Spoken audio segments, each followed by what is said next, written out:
My mother told me someday I will buy galley with good oars, sail to distant shores, stand up on the prow. Noble bark I steer, steady course to the haven. Human foeman, human foeman. My mother told me someday I will buy galley with good oars, sail to distant shores, stand up on the prow. Noble bark I steer, steady course to the haven. Human foeman, human foeman.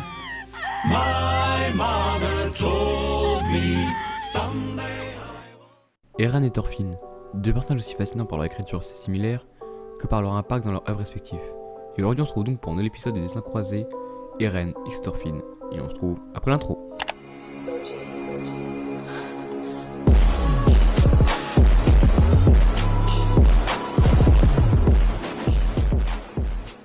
Avant de comparer nos deux héros, je me dois de vous introduire comment ces deux personnages sont passés de enfance sans histoire, vivant paisiblement loin de tout, à personnage assoiffé de vengeance.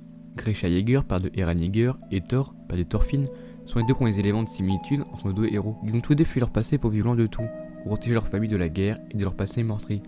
C'est donc dans ce contexte paisible où vous est présenté Thorfinn, un jeune garçon âgé de 6 ans, vivant avec sa famille et son paisible village, loin de tout, en Islande. Eren, lui, vivait également avec sa mère, son père et avec ses amis, Armin et Mikasa. Jeune garçon prisonnier des murs, voulant rejoindre le bataillon d'exploration pour pouvoir découvrir le monde qui se cache derrière ces murs. Malheureusement, l'intrusion d'un titan colossal a bouleversé sa vie, le confronta alors à la cruauté et l'injustice de ce monde.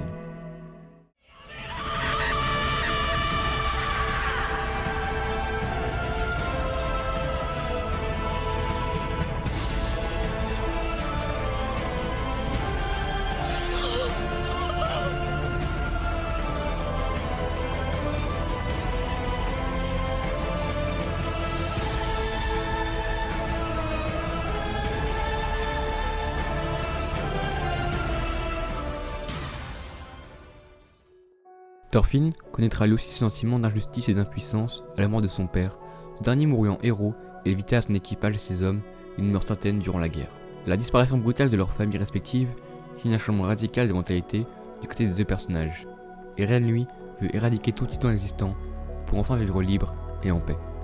Thorfinn ne rejeta pas la faute sur le monde et l'injustice, mais sur un seul homme, Achelato, le mal incarné selon lui. よくも父上を殺したな。お前も殺してやる。絶対に殺してやる。ぶっ殺してやるぞ。殺してや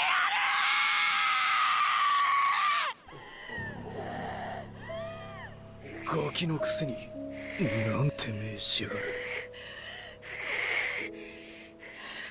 どうするアシュラッド、海に捨てるか。ほっとけ、どうせすぐ死ぬ。 Ce monde est cruel, et Eren l'a bien compris. Au début, sa haine sera dirigée vers les titans, car responsables de la mort de sa mère, mais au fil des révélations, c'est finalement des humains qui sont responsables de cela. Une envie de liberté et sa cause noble, notable lors de ses jeunes années, laisse leur place à un Eren plus froid et plus adulte. Sa fausse envie de liberté n'est peut-être qu'apaisée par la mort de la population mondiale, pour créer artificiellement un monde, sans esclaves, sans haine, l'idéal parfait pour Eren. Thorfinn, lui, n'a pu arriver à sa fin, car la mort prématurée de Achelato a mis fin à ses ambitions. Sans but, après la mort de ce dernier, il se retrouvera alors esclave et devra supporter ses actes passés.